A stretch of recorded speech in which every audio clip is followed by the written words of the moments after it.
Okay, let's get started.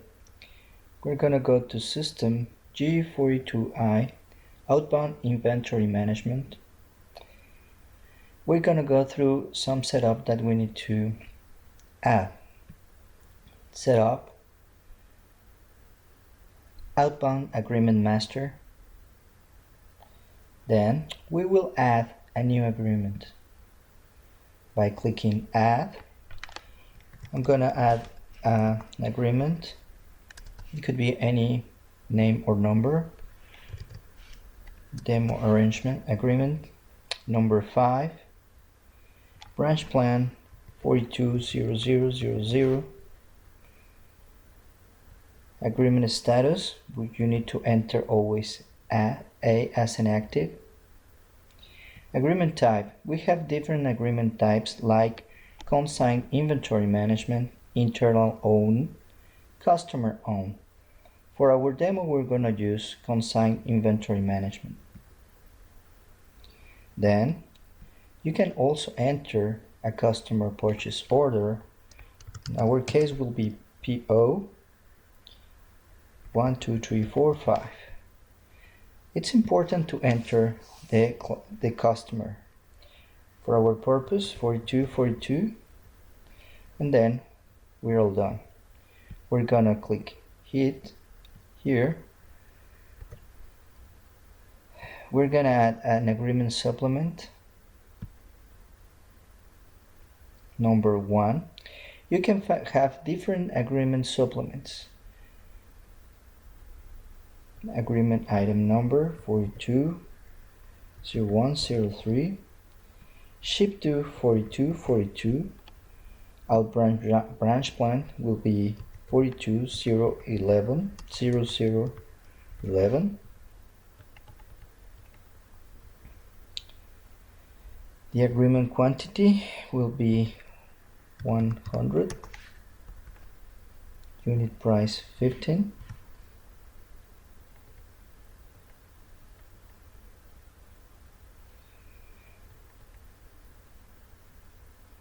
Minimum quantity 10.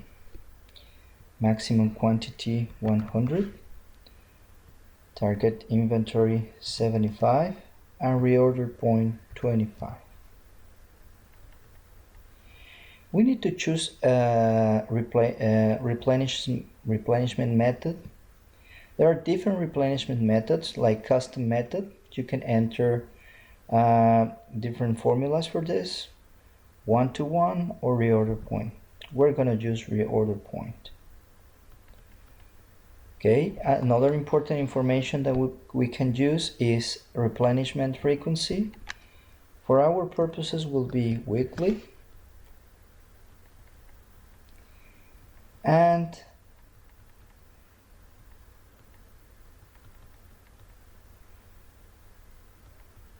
we're gonna add this agreement by clicking OK. We need to add a default location. This location is set by default on the inventory locations for outbound inventory. Enter. Okay, so we're done, and we have our inventory outbound inventory agreement master. If we click find, we will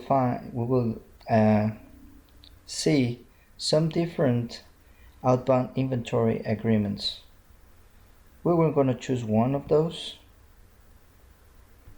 This is the agreement. This is the basic information. It's the same that we entered previously. If we go to form, we can see the agreement details. You know, in this case, we found item number and all the different conditions that we set up for the items. It's important that you know that we can add different expiration dates regardless of the item or the agreement. Okay, so we have set up our agreement.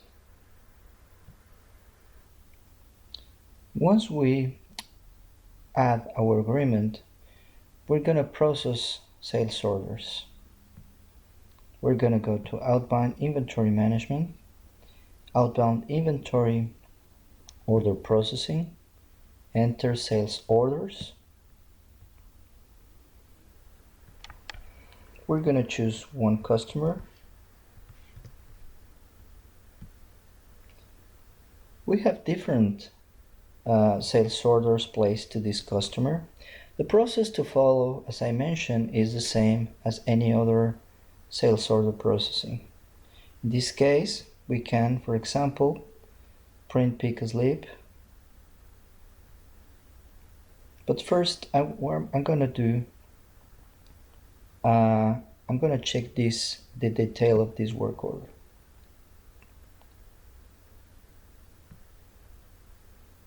But first, I'm going to check the details of this sales order.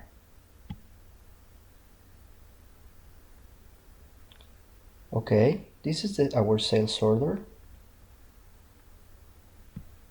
I'm going to click on the row. I'm going to select the outbound agreement. You can set different options to get the agreement. One of the options is to have the agreement automatically, and the other is to choose the agreement manually. This is the option to choose the agreement manually. Okay, this is already set up, and this is already attached to the agreement. If you see, we have an agreement that it's already in place.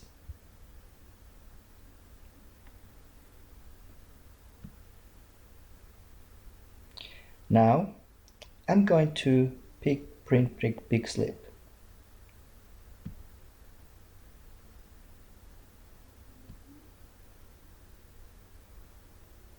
Okay, so it's in process.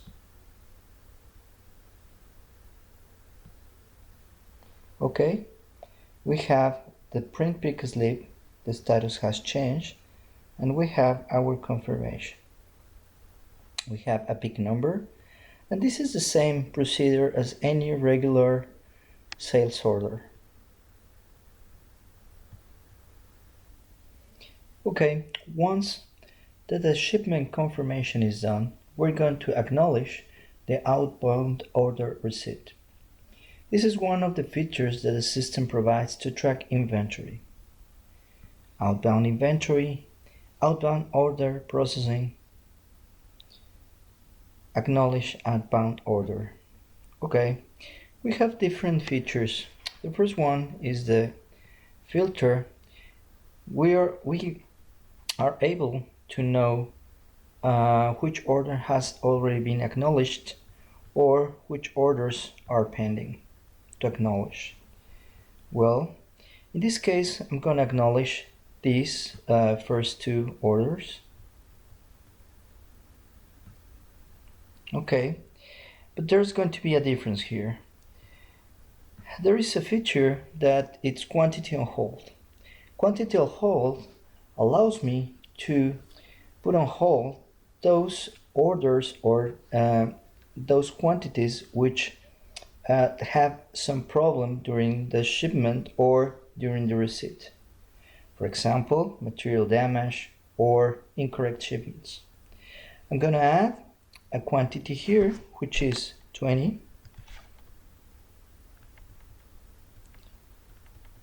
It's important that you add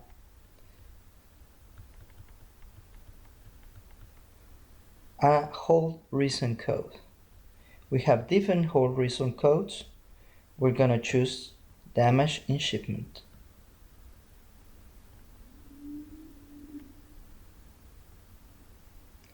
Once this is done, I'm going to acknowledge. This is as simple as this. We already acknowledge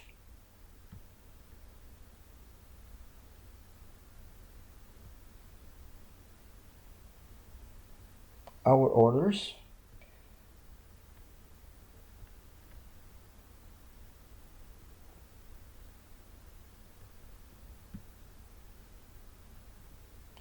And we can also put those acknowledged orders on hold.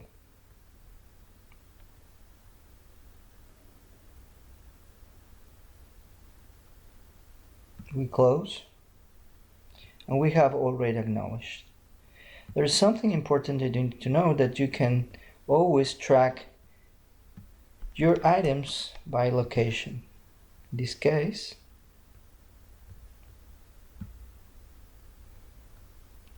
we already acknowledge quantity available is 20 because we already acknowledged that.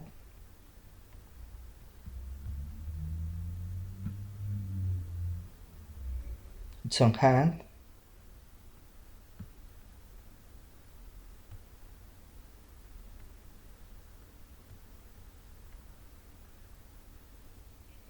Once we acknowledge the quantity, if you remember, we place some quantities on hold. We're going to review that. This is the quantity on hold. And the quantity on hold is not put on hold on the status code. It's put in the location on hold. The system will move the item to a location which is set on hold. This has to be set before you place any item on hold or acknowledge on hold. You can always do it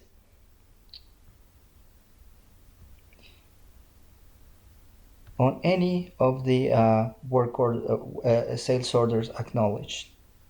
For example, in this case, this order is already on hold, and we can set some different orders on hold, regardless if that is already acknowledged, just by pressing on hold.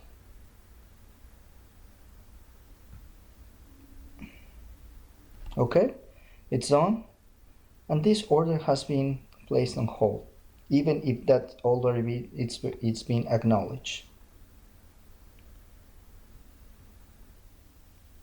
Our following process is report outbound consumption. Okay, we're gonna go to Outbound Inventory Management, Outbound Inventory Processing, and then we will report outbound consumption. That process is very important because it will allow us to billing. Okay, we have different options and filters here, as you can see. Outbound branch plant, ship to, customer purchase order, sold to, location, serial, or summarized by item location, summarized by item lot. Okay, in this case we're going to report consumption of item 420102. As you can see, there are 22 eaches.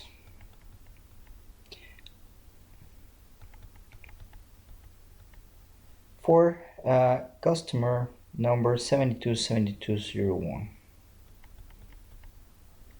On location 727201 DEN US. Our agreement number, the age of the inventory, the agreement type. Okay, let's report our consumption. We're going to report 10. You can report always partials. The next one, we're going to report another 10.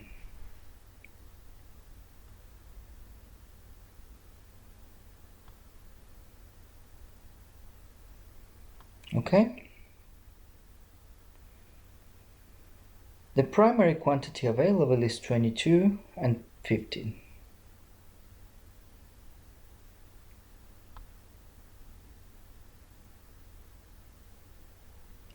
and report consumption. As simple as that.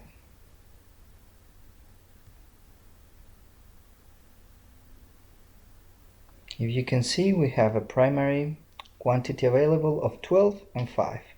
We have 22 and we have 15. This is as simple as this.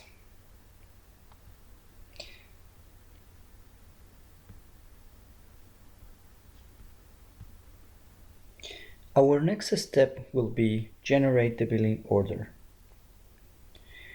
We're going to generate billing orders based on our consumption. And the steps are: go to order processing, generate billing order, billing,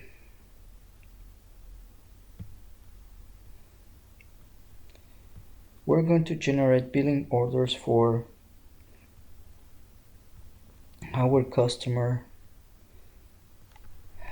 727201.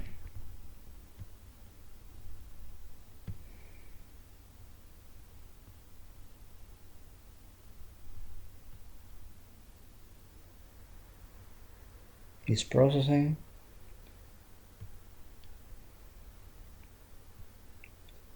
Open our report,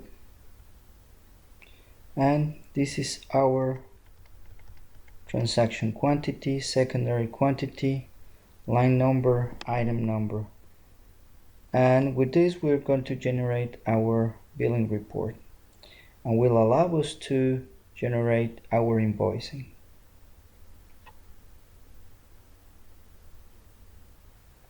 Now I'm going to talk about some additional features. If you remember, we have a quantity of one item on hold. We're going to transfer that quantity on hold on the on hold location to an available location. On outbound inventory processing, I go to transfer outbound on hold quantity. I click find.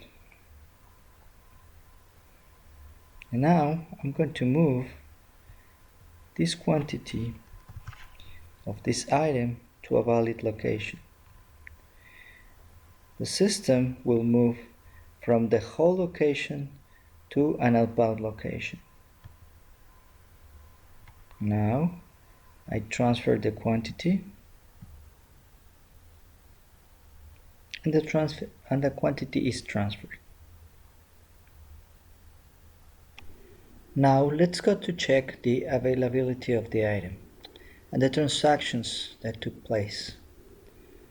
First, we're going to go to the item ledger. If you see here, there are different transactions with the document number 3157, which is the sales order, and we can see that there are different transactions. The first, from the sales order that moves to the whole in-transit location to whole locations, and then to in-transit location, and then to the final location, which is DENUS. Once the item is in this available location, you can do the consumptions.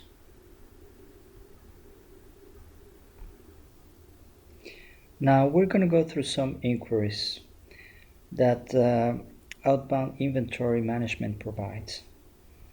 First one is in inventory inquiries, outbound inventory availability. That will allow me to see all the different agreements by agreement number, item number, location, the agreement quantity,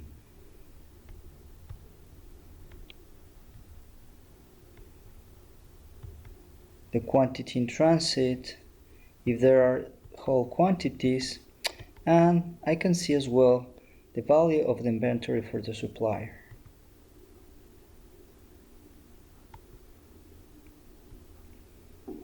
Then I can go to check Outbound Inventory Change History.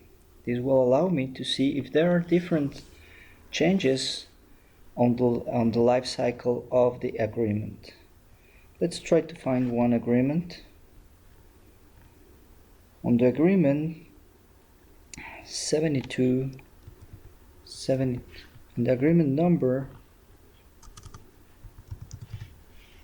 727201, I can find that there are different updates. I can find the updated user, who was the user, the time, and where were the changes, and if the agreement is still active.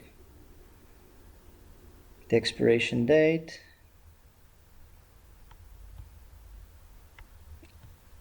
and all fields related to the agreement master.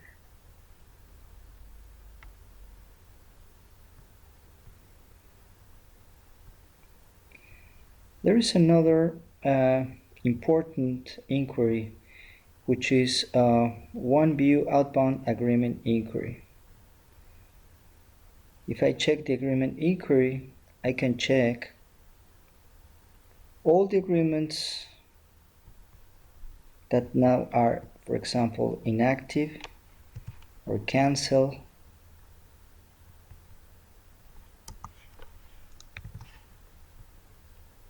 Active,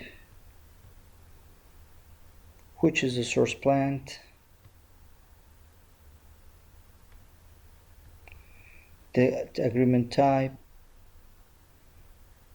There is another inquiry that is also important, the inventory valuation inquiry. The inventory valuation inquiry will allow me to see which is the cost or the cost of my inventory. It's a valuation of my inventory by location, by agreement, or either by client.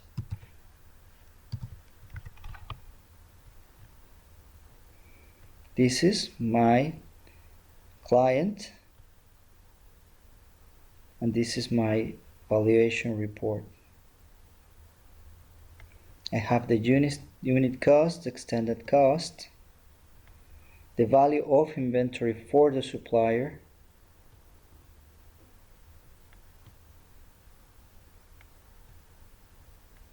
the quantity on hand, the quantity consumed. This is very important because I will be able to see different consumed quantities. If you remember the example that we went before, we make a consumption of 10, we ship 10, and we have consumed 20, and there's still quantity on hand of 10 and 15. The age of the inventory, when was the last acknowledgement, the month of the acknowledgement,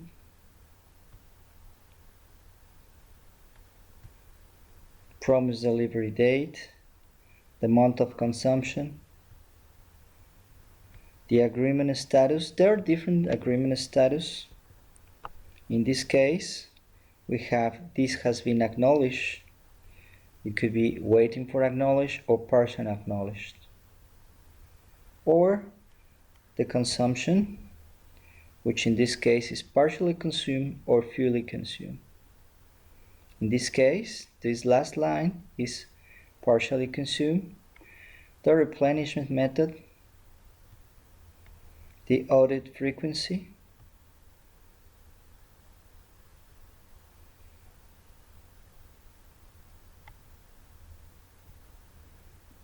then we will take a look at the inventory consumption inquiry. Well, inventory consumption inquiry will allow me to review which is the consumption based on the consumptions that we already performed. For example, we have the quantity order, the quantity acknowledged,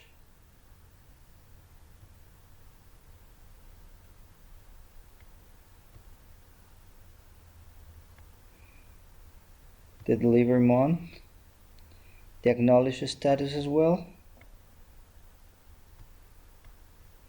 the quantity shipped,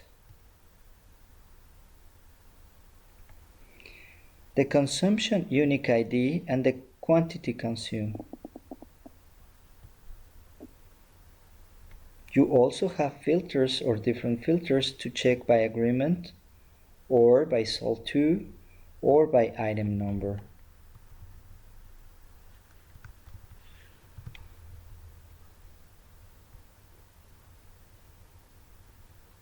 In this case, for example, we have a quantity consumed of 10, 10, and 5.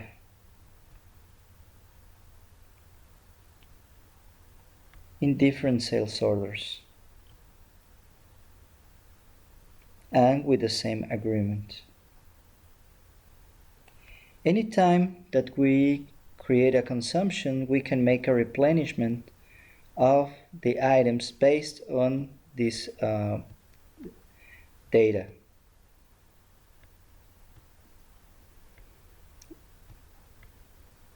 If the rules are set to 1-to-1, I will expect to have a quantity replacement of 10, 20, and 20, or either the consumed quantity.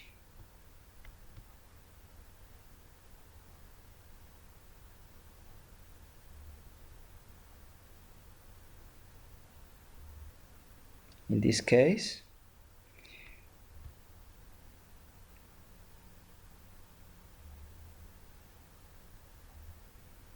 we have a unit cost as well, and we know which is the cost of the transaction.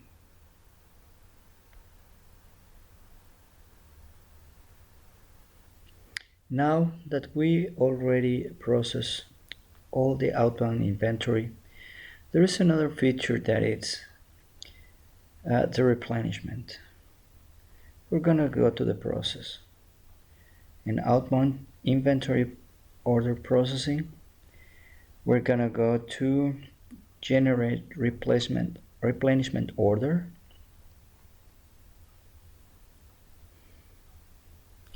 We will run this process and we will create new sales orders to replenish to customers. We're gonna run this for a specific customer.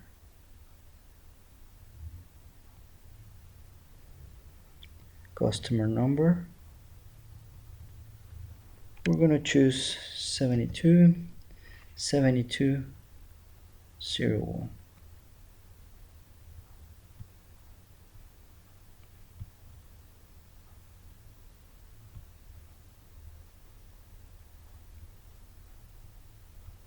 We're gonna check the job status.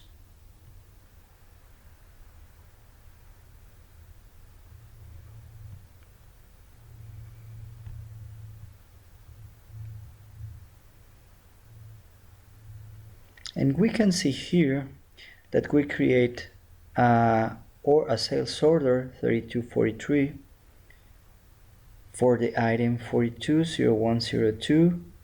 The quantity consumed was 50. The quantity to replenish was 100.